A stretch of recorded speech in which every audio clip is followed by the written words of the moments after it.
په کندهار کې دغه میوزیم د ملي میوزیم تر عنوان لاندې ټول تاریخي آثار د خپل ځان سره ساتلي دي. دا میوزیم د کندهار د اطلاعات فرهنګ ریاست په چوکاټ کې ځای لري. زه نن د دې میوزیم د تاریخي ارزښت له اړخه څخه دلته د تاریخي آثارو په اړه باندې د قدرمن مدیر ښاغلي احمد الله مخزون صاحب سره مرکه لرم. زه عبدالقادر تکین یم.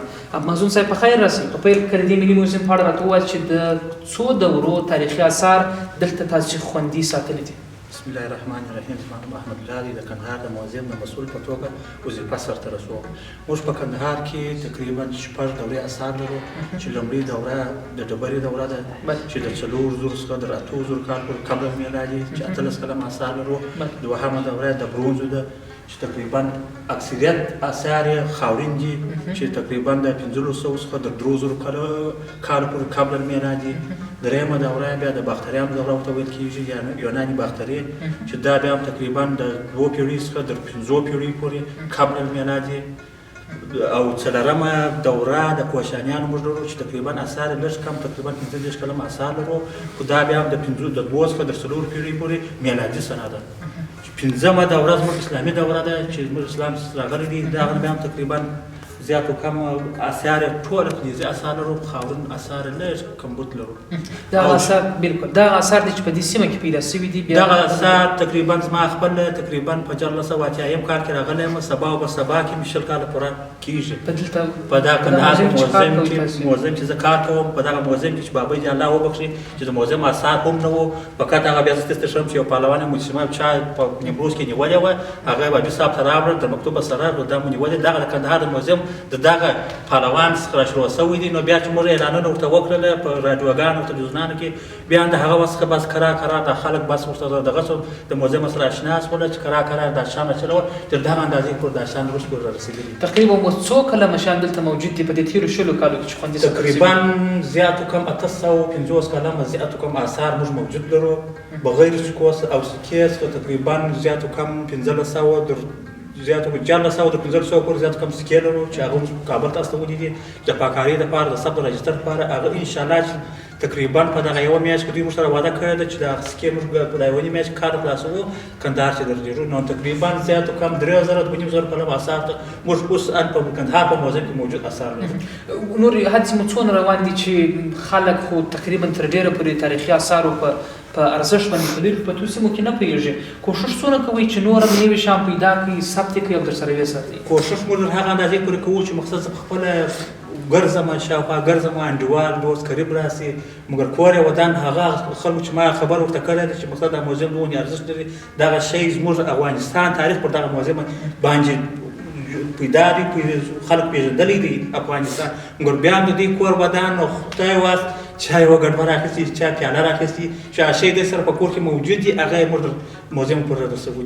د افغانستان د نورو سیمو نورو ولایتونو څخه خلک راځي دلته لیدنې کوي؟ و د کابل سیمو اکثر مېلمانه وار راغلي دي. د افغانستان د هر ولایت سره راغلي دي. زموږ د کندهار د پوهنتون محصلین را روان دي راځي. زموږ د کندهار د مکاتبو محصلین را روان دي راځي. زموږ د کندهار د شخصي وړکتونو محصلین هم راځي. حتی تقریبا داسې ورځ راغلي چې 200 کسان هم راغلي دي، داسې ورځ راغلي چې 300 کسان هم راغلي دي. نو داسې روزانه خو د 15 پورې زیات و کم دا خو را روان دي. د تاریخي موزیمونو او تاریخي آثارو د عامه ذهنیت جوړونې په اړه کې چې خلکو ته یې ارزښت بیان کړي، تر اوسه پورې مو څه کړي دي چې خلک یې په ارزښت بوسي او خپل تاریخ یا د خپلو تیرو نیکهګونو یا د تیرو زمانو څخه لا ښه بلدتیا پیدا کړي؟ دغه موږ اکثره وخت اعلانونه ورته کړي چې اکثره وخت زه پخپله چې موزیم ته دا خلک راشي پخپله زه په دا موزیم کې ورسره اخته یم.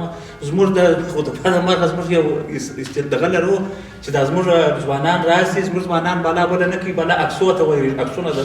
نو زه خپله ورسره وروره د عکس به وروسته واخلم. دغه د موزیم دغه دوره وګوره چې دغه موزیم دغه تاریخي آثار د کومې ورځې دي کومې زمانې باندې جوړ شوي دي. دغه تاسې دغه کوي د عکسونه هر وخت موږ تاسې اخیستلی شو.